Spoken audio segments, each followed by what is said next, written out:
बिस्मिल्लाहिर्रहमानिर्रहीम। अस्सलाम वालेकुम।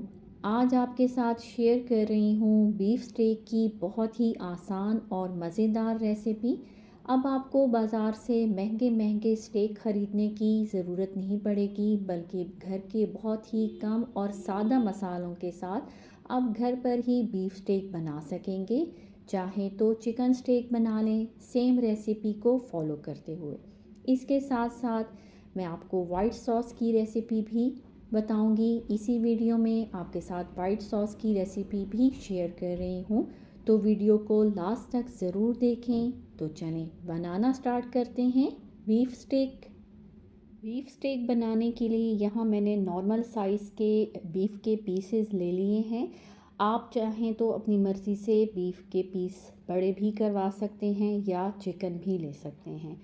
अब मैं मीट हैमर की मदद से इन्हें इस तरह से बीट कर लूँगी। आप चाहें तो चिकन को भी इसी तरह ही बीट कर सकते हैं। अगर आपके पास मीट हैमर ना हो तो आप किसी नाइफ़ या फोक की मदद से भी छोटे छोटे होल कर सकते हैं। इसका फ़ायदा ये होता है कि जब हम इन्हें मैरिनेट करते हैं तो तमाम मसाले का टेस्ट अंदर तक चला जाता है। बीफ के पीसेस को मैंने बीट कर लिया और एक बड़े बाउल में डाल दिया, और साथ ही एक छोटा बाउल ले लिया। इसमें शामिल कर दिया 3 टेबल स्पून सोया सॉस, 3 ही table spoon chili sauce, 3 table spoon सफ़ेद सिरका। अब मैं इसमें एक बहुत ही ख़ास और अहम चीज़ डालूँगी, जो कि है मीट टेंडराइज़र। ये मार्केट से आपको आसानी से मिल जाएगा। इससे बीफ बहुत जल्दी नरम हो जाएगा। 1 टीस्पून मीट टेंडराइज़र डालने के बाद अब मैं इसमें 1 ही टीस्पून नमक डालूँगी। नमक आप अपने टेस्ट के मुताबिक ले लें। 1 टीस्पून कुटी लाल मिर्च, हाफ़ टी स्पून अदरक पाउडर, हाफ़ टी स्पून ही लहसुन पाउडर। अगर आपके पास अदरक पाउडर और लहसुन पाउडर पाउडर फॉर्म में ना हो तो आप फ्रेश भी ले सकते हैं। लास्ट में मैंने ऐड किया हाफ़ टी स्पून काली मिर्च पाउडर। फ्रेश काली मिर्च पाउडर शामिल करने के बाद तमाम चीज़ों को अच्छी तरह से मिक्स करना है ताकि मसाले यकजां हो जाए, और तमाम का तमाम मटेरियल इन पीसेस पर डालकर इन्हें मैरिनेशन के लिए रख देना है। मैं इन्हें ओवरनाइट मैरिनेशन के लिए रख रही हूँ। आप कम से कम इसे 3 से 4 घंटे लाजमी मैरिनेट करें। ओवरनाइट करने से इसका टेस्ट बहुत ज़्यादा अच्छा हो जाएगा, इसलिए मैं इसे ओवरनाइट मैरिनेट होने के लिए रख रही हूँ। इसे आप कम से कम 8 घंटे और ज़्यादा से ज़्यादा 24 घंटे तक मैरिनेट कर सकते हैं।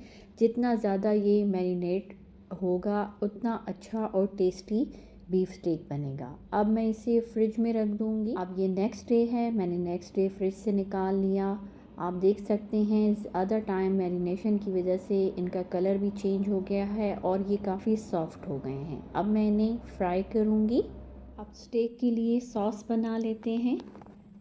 वाइट सॉस बनाने के लिए यहाँ मैंने एक कढ़ाई चूल्हे पर रख दी। इसमें शामिल कर दिया 2 टेबल स्पून कुकिंग ऑयल। आप चाहें तो बटर भी डाल सकते हैं। अब मैंने इसमें शामिल कर दी एक नॉर्मल साइज़ की बारीक कटी हुई प्याज। याद रखें, प्याज को पकाना नहीं, यानी प्याज का कलर नहीं चेंज करना, बल्कि इतनी देर तक पकाना है कि प्याज का कच्चापन ख़त्म हो जाए। जब प्याज का कच्चापन ख़त्म हो जाए तो शामिल कर दें 1 टीस्पून लहसुन पेस्ट। अगर आपके पास लहसुन पाउडर हो तो वो भी शामिल कर सकते हैं। अब लहसुन पेस्ट को भी इतनी देर तक पकाना है कि लहसुन का कच्चापन ख़त्म हो जाए और भीनी भीनी सी लहसुन की खुशबू आना शुरू हो जाए। अब शामिल कर दें 1 टेबल स्पून मैदा। अब मैदे को भी अच्छी तरह से इन दोनों अज्जा के साथ मिक्स करें और इतनी देर तक पकाएं कि मैदे का कच्चापन ख़त्म हो जाए। जब मैदे का कच्चापन ख़त्म हो जाए तो शामिल कर दें 1 कप पानी। अगर आपके पास चिकन की यखनी हो तो वो भी शामिल कर सकते हैं। अब जल्दी जल्दी चम्मच हिलाते हुए तमाम अज्जा को अच्छी तरह से मिक्स कर लें। जब एक उबाल आ जाए तो शामिल कर दें 1 अदद चिकन क्यूब, 1 टेबलस्पून काली मिर्च फ्रेश पीसी हुई, हाफ़ टी स्पून सफ़ेद मिर्च फ्रेश पीसी हुई, नमक अपने टेस्ट के हिसाब से मैं यहाँ 1 टीस्पून डाल रही हूँ और 1 पैकेट मलाई का, क्रीम का, किसी अच्छी सी ब्रांड का, और साथ ही शामिल कर दें 1 टेबलस्पून मस्टर्ड पाउडर या मस्टर्ड पेस्ट। अब मुसलसल चम्मच हिलाते रहना है ताकि गुठलियाँ ना बने।